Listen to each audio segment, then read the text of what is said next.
clicking. Come on, Dad. I was 600 XP from leveling up. Alright, I'll reset the breaker. Let's see, down to the breaker box. I think this is it.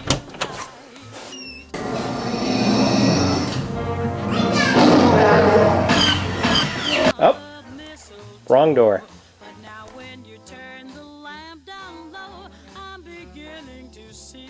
So, I think I know what the problem is, but to explain it to you, you need to understand a little bit about a thing we call electricity.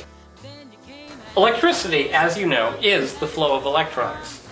And electricity that we use comes from different types of power plants. The real question is, why don't we have massive self-replicating, self-expanding solar farms in the American desert parts? Because for just a few $billion less than the cost of a Hollywood movie, we could have these giant solar farms that are robotically constructed and that maintain and make themselves bigger.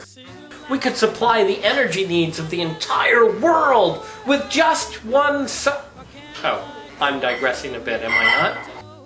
Electricity, as you know, comes from power plants, and it's the flow of electrons.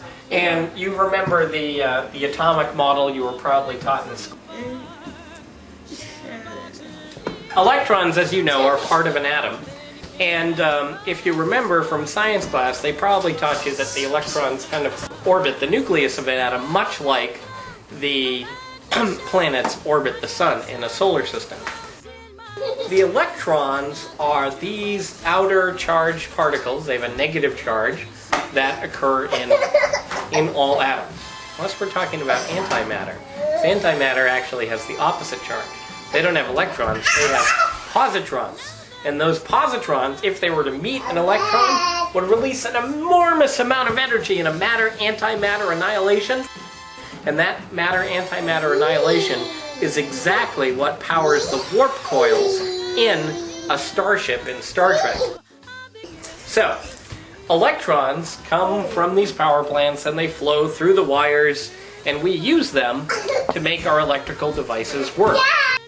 Speaking of electricity, if Doc Brown had been smart in Back to the Future, he would have not relied on precise timing and a hook to get the lightning into the DeLorean. He would have used a long cable so that if his timing were not split-second perfect, the DeLorean still could have gone back in time. Yes. So, if he were as smart as he pretended to be in the Old West, when they didn't have any gasoline, all he had to do is make something he could have made from the materials of at hand. Does anyone know what that is? Electric motors! He could have wound electric motors for the DeLorean. The Mr. Fusion was still working. He had all the electricity he needed. He just didn't have any gasoline.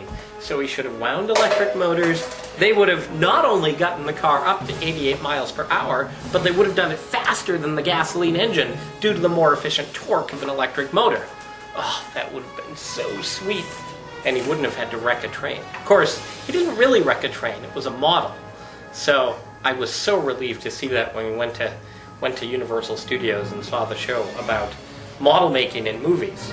So electrons come out of the power plants and they get into our houses, and the electric company charges us for the generation of them. What's happening is we have too many things plugged into one outlet, and that exceeds the number of amps that the circuit is designed to support, keeping it from melting down, and that's why we keep blowing the breaker. Understand?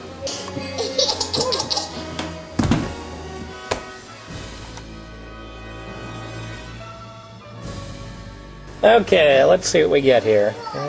Follow this back. Those go this way. That wire goes back this way. Through here. And those go, let's see here. Those come in here. They go into this box here. And that was plugged into this cord.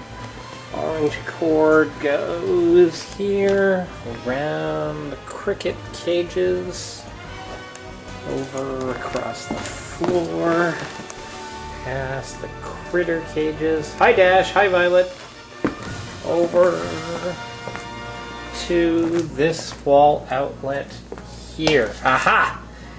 So, I know just the thing to do. We'll unplug it from here, and we'll bring the cord right over here, and we'll plug it in right here. Perfect. Okay guys, let her rip. Oops.